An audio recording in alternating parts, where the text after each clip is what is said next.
Hello, ladies and gentlemen. Are you guys ready for our first semifinals match? It's going to be a showdown of ZVZ between True and Cham. Somehow, Pig, somehow, we managed to avoid all ZVZs so far in the NA Ladder Heroes monthly finals that has like 8 Zergs in it.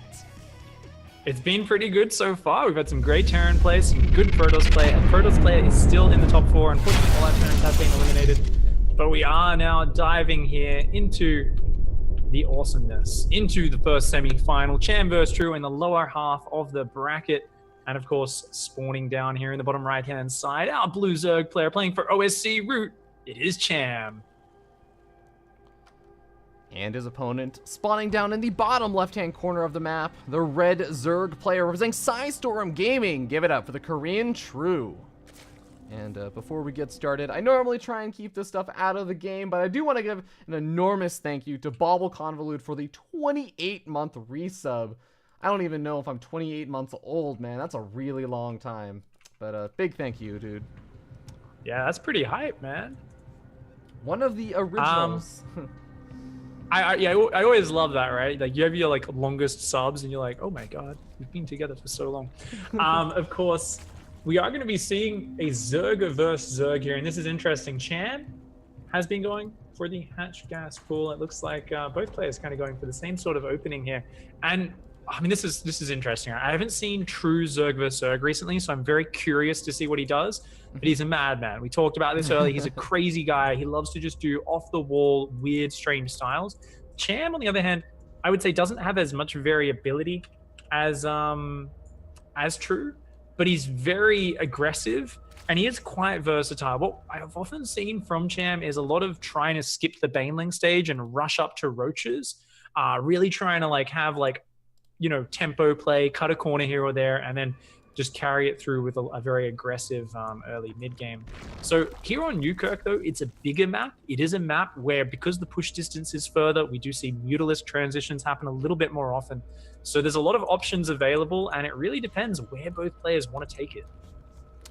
Yeah, and that is going to be the big question. Cham has absolutely impressed me as of late, in not just in general of getting good results, especially in ZVT, but his ZVZ is really, really solid, I feel like, these days. And it's kind of funny because Cham used to actually be, way back in the day, this is not even in 2016, this is 2015, 2014, sometimes even 2013, a hyper-aggressive player. And he used to be known for doing all kinds of cheeky, cheesy things. But I think that history has always given him that potential to just flip a switch and decide to go crazy all in on his opponent. Almost kind of, we were talking about how True is this crazy guy.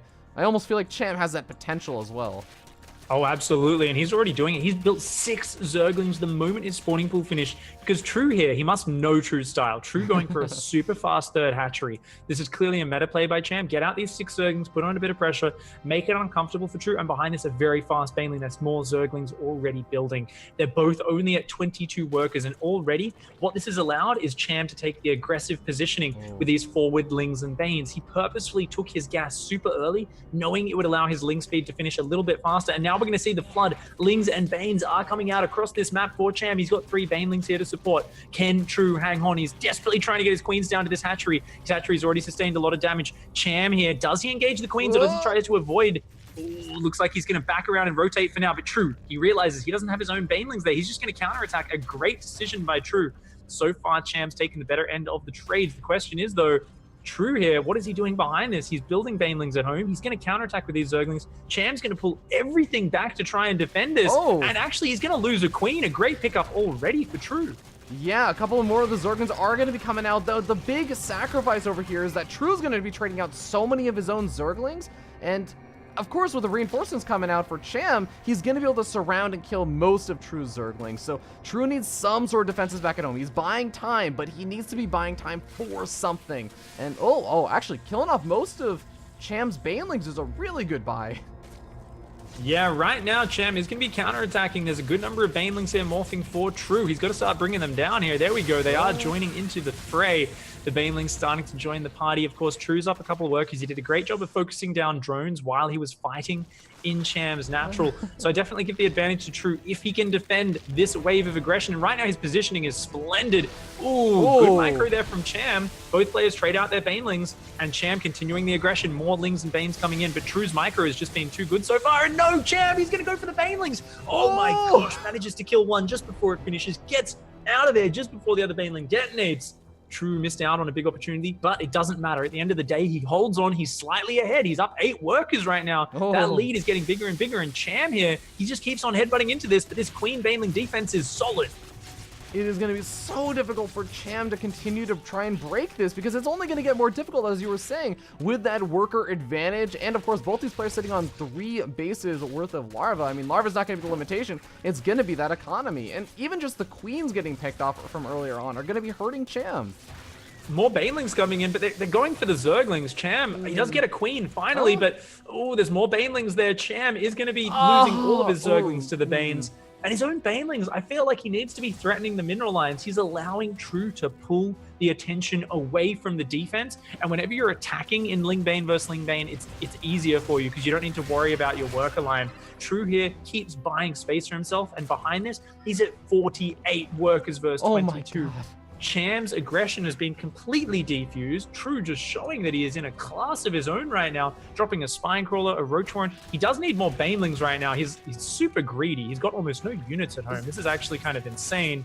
But because he's so far ahead in workers, Cham needs to kill him right now. He can't just kill a few workers. He needs to kill everything. Yeah, and I mean, he is powering in with a lot of these Zerglings. I don't actually think the army is there for True, as you were saying before. A Spine Crawler was trying to go up, but it's not going to finish. Some of the Banelings get some okay connections, but are they good enough? Needs to finish these other Banelings from morphing, but Cham doesn't quite get it. Wasted a few of his Banelings on the cocoons. He is going to get the Roach Warren. He's continuing to mass Zerglings. But I'm not sure, is it going to be enough? There's more Banelings about to finish. True needs to get more Queens down here. He's going to lose his third base. He's still up 20 workers. If he stabilizes, he's way ahead. But can he actually stabilize right now? This is getting out of control. True, just being too greedy. Cham's finding the openings. Okay, Zerglings find us around on the Queen, but the Banelings manage to force them back. A couple of Zerglings going to make their way over to the main mineral. And no, a couple of Banelings just morphing inside of the main base of True. They're going to try and go for some drone damage, I imagine, but there's not that many reinforcements around for Cham. He's trying to come in, but he's getting cut off. Yeah, True caught that rally. That's really important. Shut down the tempo there. Now it's just these couple of Banelings running around the main base. They're trying to hide in the corner of the main base, but True, he keeps overwhelming the counterattack. Cham needs to regroup his rally. He's filtering in. He's taking these negative Zergling versus Zergling trades, and whenever you're behind in Zerglings, you don't just lose the fight. You get massacred. Whoever has more Zerglings destroys the engagement, and True there manages to hang on after being ridiculously greedy.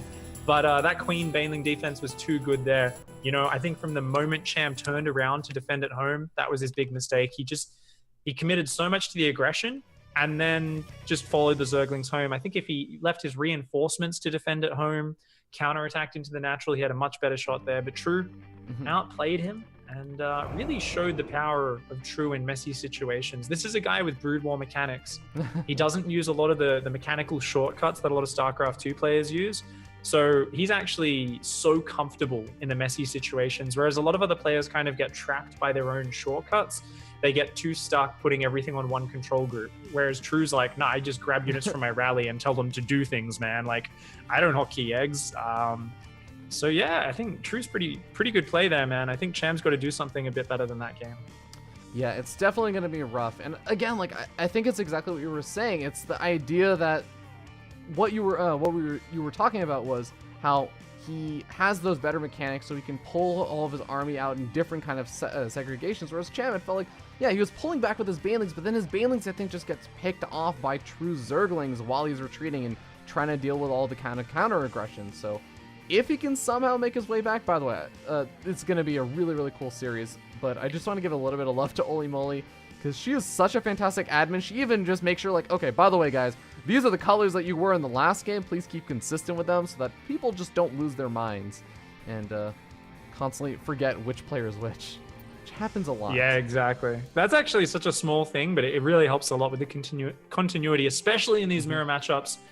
Allows for it to be much easier to watch There's nothing worse than when you're watching a game. Like, you have those moments and you're watching a mirror and there's red and blue, and then like at the production tab is like opposite to the overlay. Yeah. The colors are reversed and stuff, and you're just like, your brain just breaks trying to figure out whose supply is what. You're like, what?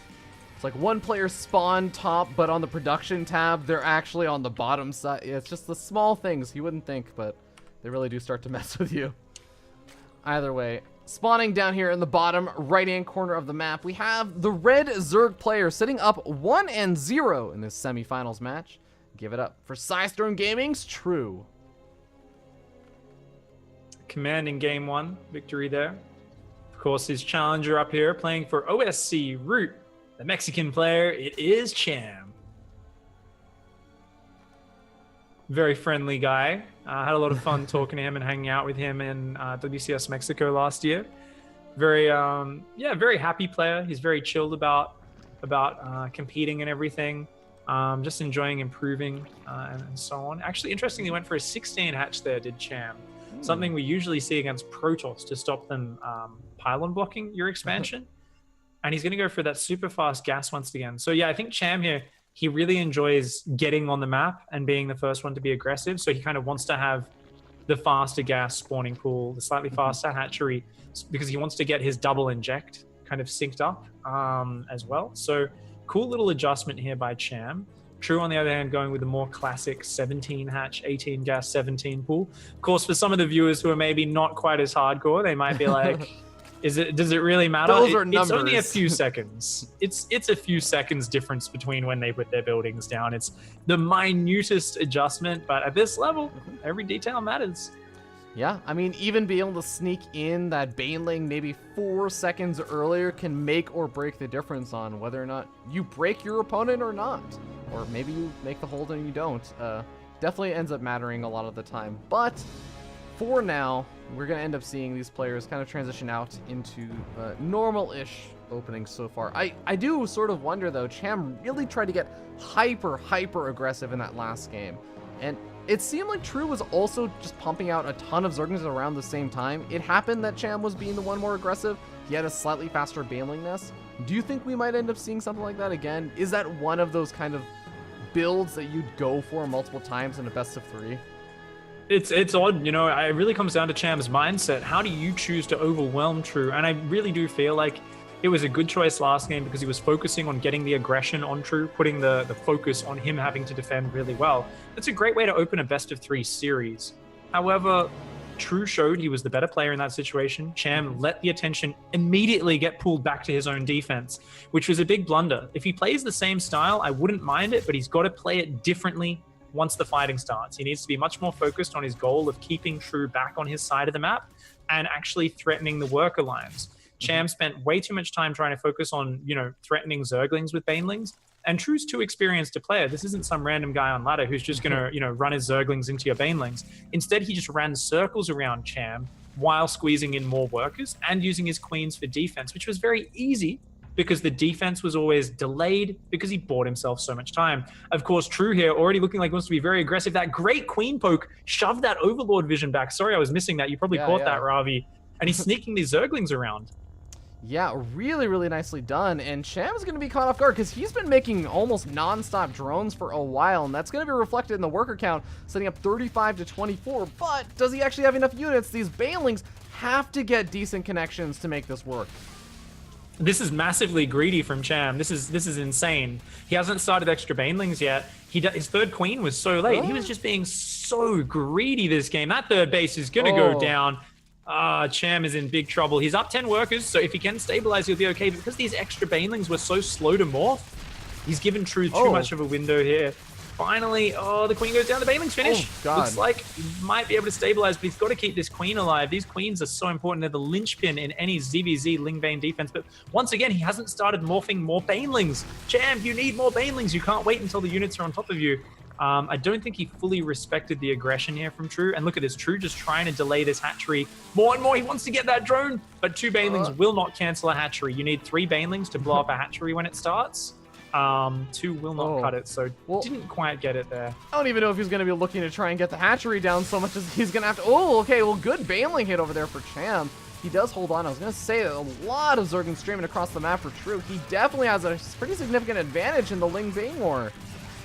Yeah, I mean, Cham just keeps running out of Banelings. This is something where I think he keeps trying to defend with just barely 2 units. Finally, he's learned his lesson and he started morphing more Banelings before the previous ones are expired. But I think it's a little bit too little too late at this time. You know, True here is still way down on workers. I feel like Cham actually doesn't need to be defending this third base necessarily, but he's going for it, and True is finding great fight after great fight. Oh, picks off the Baneling with a single Zergling. Zerglings are running rampant in the main base, and True has overwhelmed Cham, just smashing everything. I think that just missing out on so many of those larva injects, Cham's money was just building up to almost 800 minerals. They just couldn't spend because True sniped off those queens and claims victory in game number 2. A very quick series there, very decisive by True. You know, Cham just made a few small mistakes there. Seeing that queen pushing back that overlord, he should have realized there was a big window of vision there where he was going to be just not able to see the right-hand side of the map. But he only built, was it 2 Banelings and 4 Zerglings, I think, and just was like, yeah, let's build 35 workers. And the thing is, if True doesn't attack there, this is great for Cham because he's just being so greedy and he's a bit ahead. But knowing that his vision was being denied and he's playing True, a crazy aggressive player, it's one of those things maybe you don't realize. It doesn't, you know, click in your brain quite quickly. Wait a second, why is that queen pushing that overlord back? And he ended up, of course, taking that damage. And sorry, if you don't mind me blabbering on a tangent, No. It's interesting, right? Because this is something I talk about a lot, where there was only one overlord at the front of True's base. And that's why True was so easily able to push it back. Whereas normally, if you want to make sure an opponent can't do something like that, something you'll see some pro gamers do is they'll have 2 overlords at the front of the base, but both of them slightly further back. So one slightly to the left and one slightly to the right. So if that queen wants to shoo your overlord away, then True needs to miss an inject. He needs to really chase far out to push your vision back. And that means that True can't do that build, because True's build involved cutting a 3rd queen. It involved that queen constantly injecting at the natural. Like, he went out right after injecting, poked the overlord back, ran back and injected right on 25 energy.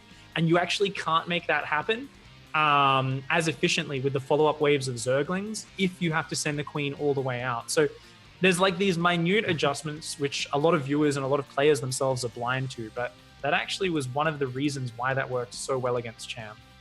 Yeah, the Overlord vision is, I think, one of those things that, especially as an observer, unless you're unbelievably on point, which I will fully admit I'm not always fully unbelievably on point, but it's really hard when you're commentating, but you were doing a really good job. Oh, well, thank you. But yeah, it's one of those things that you don't always notice, but that vision plays such an enormous impact, and being able to even, of course, realize, oh, my opponent's Overlord's over here, and I know that because of how I sent my Overlords or Zerglings around the right-hand side of the map earlier on, there's not going to be a lot of vision. My opponent's not going to see all these Zerglings stream in on out from my natural expansion. That is such a great way to kind of abuse a very, very small chink in the armor. I mean, that is quite literally finding the chink in the armor, the small little window, and be able to just stab the spear straight in there and take victory from it. So